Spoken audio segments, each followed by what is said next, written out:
नमस्कार दोस्तों, जय जोहार। मेरा नाम है सत्या और आप देख रहे हैं हमारे यूट्यूब चैनल देसी मेडिकल। दोस्तों, आप अपने प्रैक्टिस के दौरान बहुत सारे मरीज़ देखते हैं, बच्चे देखते हैं, बूढ़े देखते हैं, नौजवान, हर वर्ग के मरीज़ देखते हैं। लेकिन जब बात हो प्रेग्नेंट लेडी की तो आप घबरा जाते हैं कि इनको कौन सा दवा दें, कौन सा दवा ना दें, ताकि बच्चों को भी नुकसान ना हो, होने वाले बच्चों को नुकसान ना हो और गर्भवती माता को भी नुकसान ना हो। ठीक है, इस स्थिति में आपको क्या करना है, कौन-कौन सा दवा देना है, मैं दवाओं का पूरा लिस्ट लेके आया हूँ। ज़रूरत के हिसाब से ही दवा आपको बता रहा हूँ। जो का सामान्य यूज़ करते हैं उन्हीं दवा का लिस्ट लेके आया हूँ, जो आपको बताऊँगा। आप इन्हीं दवा का ही उपयोग करें अपने प्रैक्टिस के लिए। ठीक है, सबसे पहले अपन लोग चलते हैं दर्द बुखार के लिए। अगर किसी गर्भवती माता को शरीर में दर्द है, हाथ पैर में दर्द है, सर में दर्द है या बुखार आने लगा, तो उस स्थिति में आपको पैरासिटामॉल का ही दवा देना है। पैरासिटामॉल के अलावा दूसरा कोई भी कॉम्बिनेशन में एनाल्जेसिक ना दें, जैसे साइक्लो हुआ, डाइक्लो हुआ, नीमू हुआ, इस टाइप का किसी ने देना है। प्लेन पैरासिटामॉल ही आपको देना है। आप उनके वजन के हिसाब से देख लें। अगर जो गर्भवती हेल्थी हैं तो उसको 650 mg 2 से 3 टाइम दे सकते हैं। दुबली पतली है तो 500 mg 2 या 3 टाइम इसको दे सकते हैं। और हाँ, आप पैरासिटामॉल या एंटीबायोटिक कोई भी दवा सुबह शाम 3 टाइम 2 टाइम चलाते हैं ना, तो पेशेंट को गैस्ट्रिक होने लगता है, पेट में जलन होने लगता है, पेट फूलने लगता है। ठीक है, इस स्थिति में आपको कोई भी एक एंटासिड देना रहता है। गैस्ट्रिक का दवा देंगे तो ठीक रहेगा। आप पैरासिटामॉल 3 टाइम दे रहे हैं तो साथ में कोई भी आपको एक ठो गैस्ट्रिक का दवा भी देना ज़रूरी रहता है। ठीक है, ये हुआ आपका दर्द के बुखार के लिए। आपको पैरासिटामॉल ही इस्तेमाल करना है, दूसरा दवा बिल्कुल इस्तेमाल नहीं करना है। ठीक है, अगला चलते हैं एंटीबायोटिक।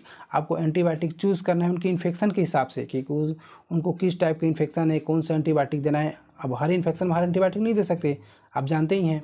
आपको चॉइस करना पड़ता है कि अगर सर्दी खांसी का इन्फेक्शन है तो उसको कौन सा एंटीबायोटिक देना है, उसको घाव हो गया तो कौन सा एंटीबायोटिक देना है, उनको बुखार है तो कौन सा एंटीबायोटिक देना है।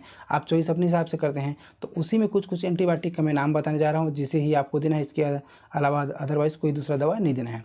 ठीक है, सबसे पहले आपको सबसे बेस्ट मैं बता रहा हूँ सेफेक्जिम। जी हाँ, सेफेक्जिम। इसका आप 200 mg या 100 mg उनके वजन के हिसाब से सुबह शाम इसको चला सकते हैं। सुबह शाम सेफेक्जिम भी बढ़िया एक एंटीबायोटिक है। अगला है एमोक्सिसिलिन। एमोक्सिसिलिन 500 mg का आता है, इसको 2 से 3 टाइम दे सकते हैं। एक 625 का भी आता है पोडोसेकल यूनिट कॉम्बिनेशन के साथ। ठीक है, आप इसको भी 2 टाइम दे सकते हैं अगर हेवी इन्फेक्शन हुआ तो। अगला है दोस्तों एजिथ्रोमाइसिन। एजिथ्रोमाइसिन भी 250 से 500 mg के बीच में आता है। आप 250 mg एक बार दे सकते हैं, 500 mg एक बार दे सकते हैं। कोशिश कीजिएगा कि एजिथ्रोमाइसिन को सुबह खाली पेट में एक ही बार देने का। सभी एंटीबायोटिक में एक एजिथ्रोमाइसिन एक ऐसी एंटीबायोटिक है जिसको खाली पेट में देना रहता है। ठीक है, तभी इसका अच्छा से 100% रिजल्ट आपको मिलेगा। ठीक है, तो एजिथ्रोमाइसिन को एक ही बार देना है, वो भी सुबह खाली पेट में देना है। ठीक है, अगर इंजेक्शन की ज़रूरत पड़ जाए तो आप सेफ्टोटॉक्सिन का यूज़ कर सकते हैं या सेफ्ट्रिक्सोन का भी यूज़ कर सकते हैं। ठीक है, ये दोनों के इंजेक्शन कोई भी एक यूज़ कर सकते हैं। इससे हायर ना जाए, इससे ज़्यादा हायर जाने की ज़रूरत पड़ रहा है, सीरियस इन्फेक्शन है, तो आप किसी बड़े डॉक्टर को दिखाएं, उनके पास भेजें। खुद प्रैक्टिस करके पेशेंट की कंडीशन को और ख़राब ना करें।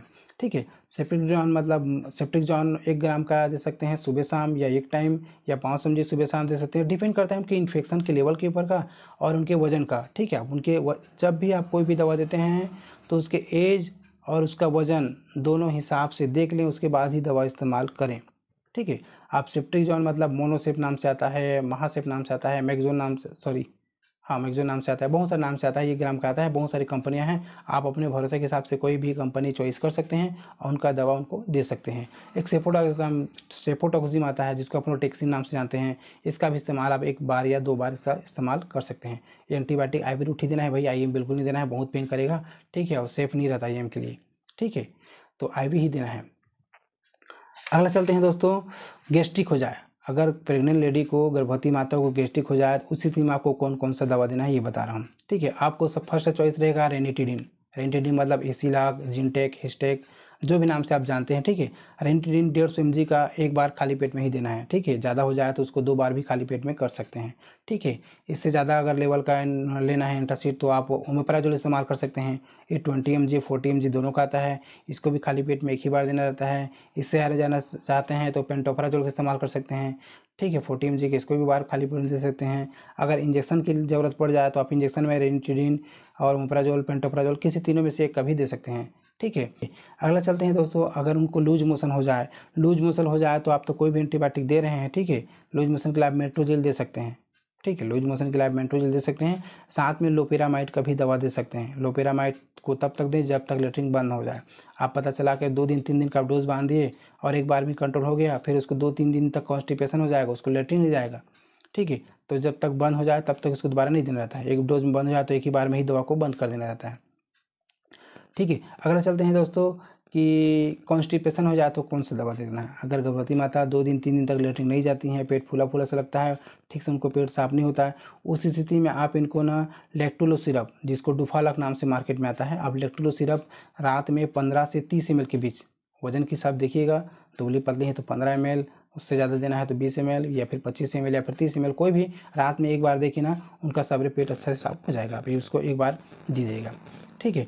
फिर आता है दोस्तों स्पाज्मोडिक। स्पाज्मोडिक मतलब पेट में दर्द हो, पेट में मरोड़ हो, ऐंठन हो, दर्द होता रहा हो, कम ना हो, ठीक है, उस स्थिति में आपको ड्रोटावेरिन का ही दवा देना है। ड्रोटावेरिन मतलब जिसको मार्केट में ड्रोटिन नाम से आप जानते हैं, इसको 2 टाइम या फिर 3 टाइम अपने वो के हिसाब से इसको दे सकते हैं, ठीक है, खाने के बाद इसको दे सकते हैं।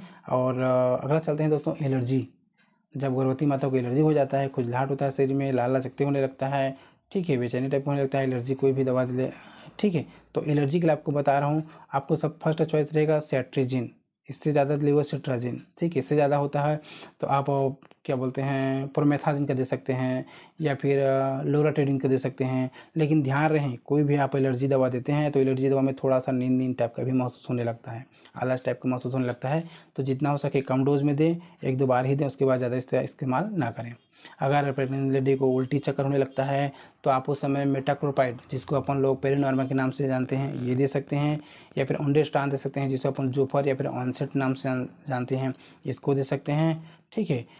ये दवा दोनों ना, मेटाक्रोपाइड तो ओरल फॉर्म में देना रहता है, आपको थोड़ा सा पानी में इसको लेना पड़ता है, लेकिन ओंडेस्टान दवा है ना, ये आपको जीभ के नीचे में रखना है या जीभ में रख के 2 मिनट तक चूसना है। ये एमडी में आता है, एमडी मतलब माउथ डिजॉल्व, इस फॉर्म में आता है। आप इसको 2 टाइम या 3 टाइम दे के ना उल्टी या चक्कर को रोक सकते हैं।